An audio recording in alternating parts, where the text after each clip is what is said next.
on the corner of a military base that's there in El Paso, Texas. And this facility is going to be built in such a way that it can detain up to 5,000 immigrants. 5,000 immigrants. They've already moved, Andres, several of the inmates that were in what they call the alligator Alcatraz down in Florida over to this place in El Paso, Texas. So, Andres, when you heard about all of this money being spent, all of these folks being moved into this 5,000 person facility, I've got to ask, could you make any understanding of this? I mean, what about the kids? What about the families that are being broken up? What did you think when you were learning and reading about this huge facility, which will be the largest in U.S. history, Andres? Absolutely. I think it points to a number of things. The first being that this administration has no interest in public safety or security or fulfilling any of the promises that they campaigned on, one such being government efficiency. You cut SNAP programs, you cut public interest programs, you cut programs like Meals on Wheels, research at public universities, all these things, only to turn around and put billions of dollars into detention centers that are simply not needed. Here in the state of Florida, Alligator Alcatraz thankfully was closed, but that was still not after the fact that our government spent over $200 million of money that was supposed to be used for FEMA, for hurricane relief, for disaster relief at the peak of hurricane season, right? These Republicans who are in office have no interest in protecting people. They are only interested in one thing, and that is fear and control. And that's exactly what this accomplishes. If, we continue to not fight and not stand up for the work that they're doing, we are only going to see more of it, especially when you have these states that are openly capitulating to the Trump administration, openly trying to, fulfill his desires, accept, the work that he is doing. It's disgusting. And especially when it comes to Spanish speakers in the state of Texas, this is only going to get worse. It's time for us to stand up and try to prevent these things from happening. And, Dr. McCrae, I think that Andres raises really a great point because, when I was putting this show together and I'm looking at how these two pieces interrelate, how it interrelates that we have a court system right now in the United States that is saying that certain groups of people don't have basically Fourth Amendment rights, right? They're not free to be, they don't merit being free from illegal searches and seizures.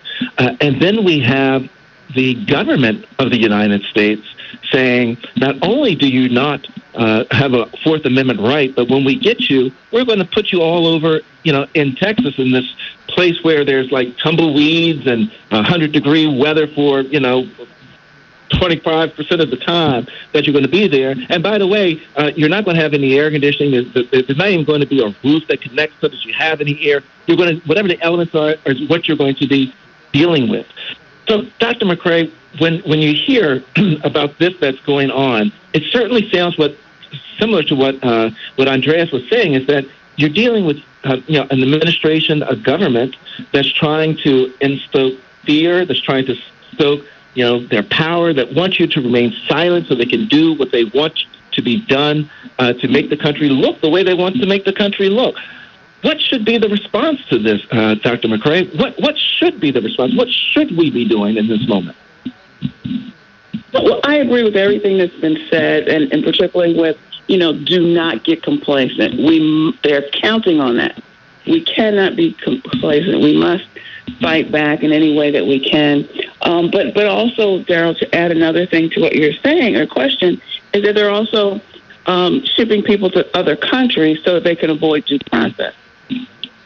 So the bigger picture for this, or the larger lens, I think people need to understand how this all correlates to the Project 2020-25 endgame with respect to, more executive power control, authoritarian control, targeting the other, and playing this kind of cultural demographic politics. And to Carl's point, I don't think it's far-fetched to think about, since they're picking up U.S. citizens anyway, it would be perfectly within their thinking to pick up U.S. citizens prior to our elections and detaining them at some facility so they can't vote, to skew their numbers. If we start thinking about this in terms of how they think about this, which is exercising complete control and ensuring their control, even if they have to cheat or, gerrymander to win, it is not far-fetched for that to be a consideration. But back to your question, we must be vigilant, we must speak truth to power, and we cannot get complacent. I think they're counting on wearing us down.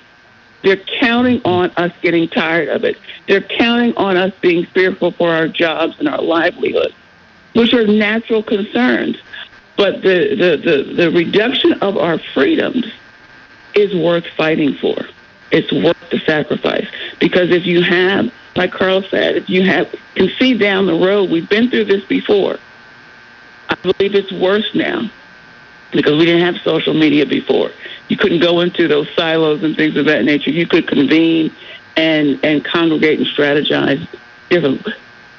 Social media is a great tool, but we've got to get back to, I believe, kind of old school underground, talking to each other about, different resources like Carl suggested. We have to get back to that. We cannot operate in fear. You're absolutely right, Karen. And Carl, one of the things, people tend to think sometimes that we over-exaggerate what cases mean, what rulings mean, what actions by the government mean. But, one of the things that you'll hear me say, and I'll say, and I'll say, and I'll say it again, and that is that, a closed mouth does not get fed. And if you want your democratic rights to be protected, you've got to open your mouth right now and certainly take the position of saying that I will not comply. I will not let this happen on my guard. Not while I'm standing and able to fight back will I let this happen and keep my mouth shut. Carl, you and I had a discussion, and I would love for you to relate the story to our audience about a young Latino guy that was in Annapolis and had an accident. Could you share with our audience what happened subsequent to the accident, car accident that this young person had?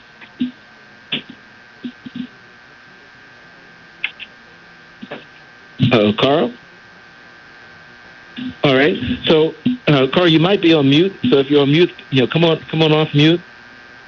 And I tell you, the way that the story. Okay. Sorry about that. So, what I was about to say, Daryl, was I'll share this real quickly, but I think what listeners want to know is what can we do? So I want to keep coming back to that, because when it's all said and done, as Dr. King said, courage must take the place of caution. And there's so many people, as Karen pointed out, they're fearful of their jobs, they're fearful of somehow becoming the victim.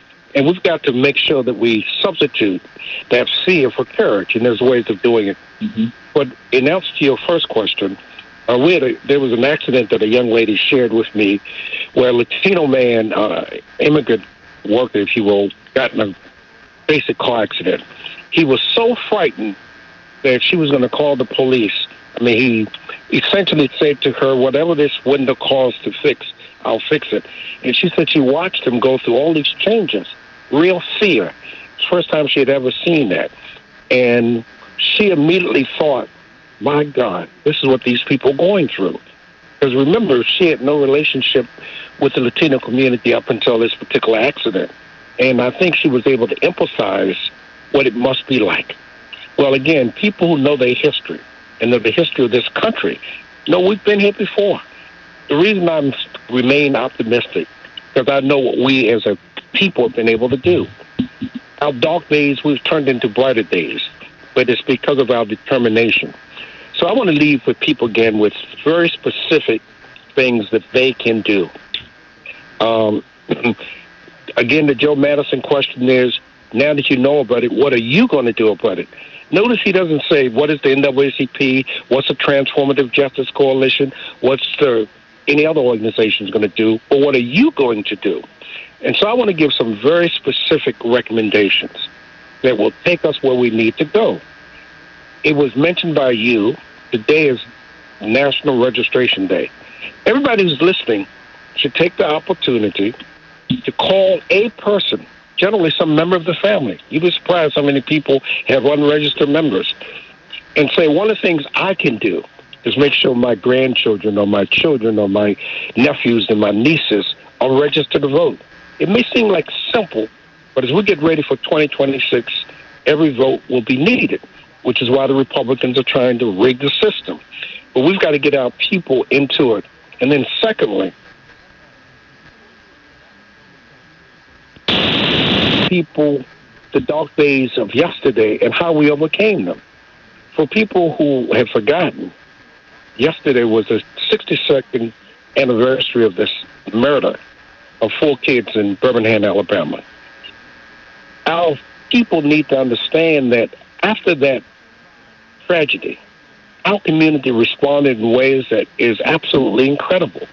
We mobilized, we energized, we organized our community. We need to take these threats very, very seriously. A, people should register to vote.